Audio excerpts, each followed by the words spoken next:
ಬಹುಶಃ ನಿಮಗೆ ಗೊತ್ತಿದ್ದೋ ಅಥವಾ ಗೊತ್ತಿಲ್ಲದೇನೋ ಒಂದಷ್ಟು ಇಲಾಖೆಗಳು ಅಕ್ರಮದಲ್ಲಿ ತೊಡಗಿದೆ. ಅದರಲ್ಲಿ ಬಹುಮುಖ್ಯವಾಗಿರ್ತಕ್ಕಂಥದ್ದು ಮನುಷ್ಯನಿಗೆ ಬೇಕಾಗಿರ್ತಕ್ಕಂಥದ್ದು ಶಿಕ್ಷಣ ಮತ್ತು ವೈದ್ಯಕೀಯ ವ್ಯವಸ್ಥೆ.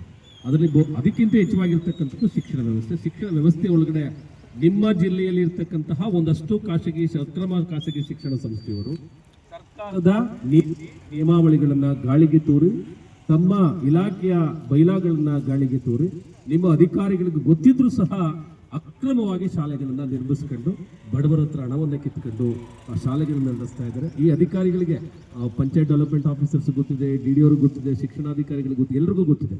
ಯಾಕೆ ಇಷ್ಟೊಂದು ತಾತ್ಸಾರತೆ? ಇವತ್ತು ಸರ್ಕಾರಿ ಶಾಲೆಗಳು ನಶಿಸುವ ಹಂತದಲ್ಲಿದೆ. ಆದ್ರೆ ಇವತ್ತು ಖಾಸಗಿ ಶಿಕ್ಷಣ ಸಂಸ್ಥೆಗಳು ಅವ್ರು ಕೊಡುವಂತಹ 4 ಕಾಸುಗಳಿಗೆ ಕೆಳಮಟ್ಟದ ಅಧಿಕಾರಿಗಳು ಇಂತಹ ಪ್ರವೃತ್ತಿಯಲ್ಲಿ ಇದ್ದಾರೆ ಅಂತ ಹೇಳಿದ್ರೆ ಬಹುಶಃ ಜಿಲ್ಲಾಡಳಿತಕ್ಕೆ ಅವಮಾನವಾಗಿರ್ತಕ್ಕಂಥದ್ದು. ನಮ್ಮ ಒತ್ತಾಯ ಇಷ್ಟೇ, 2 ನಾವು ದೂರನ್ನ ಕೊಡ್ತಾ ಇದ್ದೇವೆ.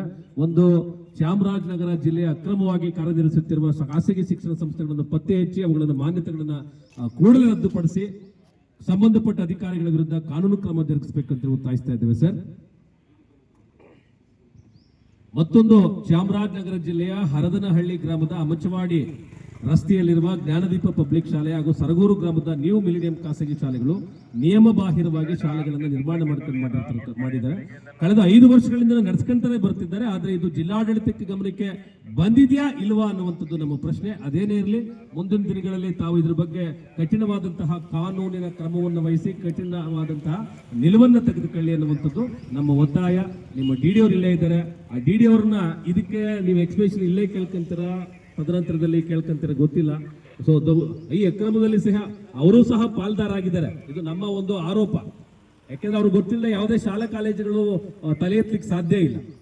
ಸೊ ಹಾಗಾಗಿ ನಮ್ಮ ಮನವಿಯನ್ನ ಸ್ವೀಕಾರ ಮಾಡಿ ಇದ್ರ ಬಗ್ಗೆ ಕಠಿಣವಾದಂತಹ ಕಾನೂನು ಆಗ್ಲೇಬೇಕು.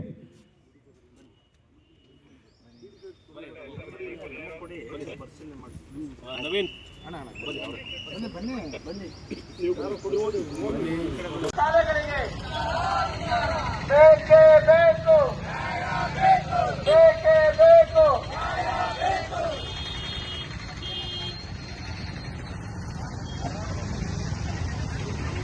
ಅಕ್ರಮ ಶಾಲೆಗಳ ಭೂತ, ಅಕ್ರಮ ಶಾಲೆಗಳ ಭೂತ. ಕೊನೆಯ ನೀರಿನಲ್ಲಿ ತಮ್ಮ ಬೊಕ್ಕಕ್ಕೆ ತುಂಬಿಕೊಂಡಿರುವ ಅಕ್ರಮ ಖಾಸಗಿ ಶಾಲೆಗಳಿಗೆ ಬೇಕೇ ಬೇಕು, ಬೇಕೇ ಬೇಕು. ಬರಲಿ ಬರಲಿ ಬರಲಿ ಬರಲಿ ಆನ್ಸರಿಂಗ್ ಸರ್.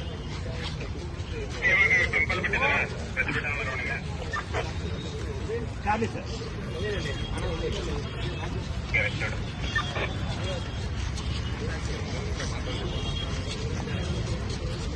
ಕೊಟ್ಟ ಕೂಡಲೇ ಖಾಸಗಿ ಶಾಲೆಯ ಒಕ್ಕೂಟಗಳು ಆ ಅಕ್ರಮ ಶಾಲೆಗಳೇ ಬೆಂಬಲವಾಗಿ ಪ್ರತಿಭಟನೆ ಮಾಡಿದ್ರು. ಅದಕ್ಕೆ ಸೊಪ್ಪನ್ನು ಹಾಕಿಬಿಟ್ಟಿದ್ದಾರೆ. ಆ ಥರ ಮಾಡಿದ್ರೆ ನಾವು ಜಿಲ್ಲಾದ್ಯಂತ ಪ್ರತಿಭಟನೆ ಮಾಡಿ. ಇನ್ನೊಂದು, ಯಾವುದೇ ಮಕ್ಕಳಿಗೆ ಇದೇ ರೀತಿ ನೀವು ಮುಂದುವರ್ಸ್ಕೊಂಡು ಹೋದ್ರೆ ನಾಳೆ ಮಕ್ಕಳಿಗೆ ಯಾರು ತೊಂದರೆ ಆದ್ರೆ ನೀವೇ ಅದಕ್ಕೆ ಜವಾಬ್ದಾರ ಆಗ್ತೀರಾ. ಬಡ ಜನರ ರಕ್ತವನ್ನ ಹೀರಬೇಕು. ಶಿಕ್ಷಣದ ಹೆಸರಿನಲ್ಲಿ ಬಡವರನ್ನ ತುಳಿಬೇಕೆನ್ನುವಂಥದ್ದು ಈ ಖಾಸಗಿ ಶಿಕ್ಷಣ ಸಂಸ್ಥೆಯವರ ಉದ್ದೇಶ. ಇವರ ಉದ್ದೇಶ ನಿಜವಾಗಿದ್ದಿದ್ರೆ ನಾನು ಚಾಲೆಂಜ್ ಅನ್ನು ಮಾಡ್ತೇನೆ. ನಿಮಗೆ ನೈತಿಕತೆ ಇದ್ರೆ ಹಣವನ್ನ ಬಿಟ್ಟು ಶಾಲೆಗಳನ್ನು ನಡೆಸಿ ಸಂಘಟನೆ ನಾವು ಸಪೋರ್ಟ್ ಅನ್ನ ಮಾಡ್ತೇವೆ.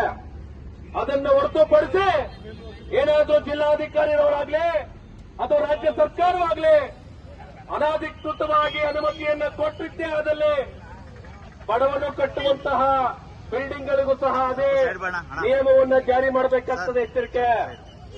ಇವತ್ತಿನ ರಾಜ್ಯ ಸರ್ಕಾರ, ಚಾಮರಾಜನಗರ ಜಿಲ್ಲಾಡಳಿತ ಇವತ್ತೇನಾದ್ರೂ ಅಕ್ರಮ ಶಾಲೆಗಳಿಗೆ ನೀವು ಮಾನ್ಯತೆಯನ್ನು ಕೊಡೋದಾದ್ರೆ ಬಡವ ಕಟ್ಟುವಂತಹ ಕೈಗಾರಿಕಾ ಬಿಲ್ಡಿಂಗ್ಗಳಿಗೂ ಸಹ ನೀವು ಮಾನ್ಯತೆ ಕೊಡಬೇಕಾಗ್ತದೆ. ಎಚ್ಚರಿಕೆ.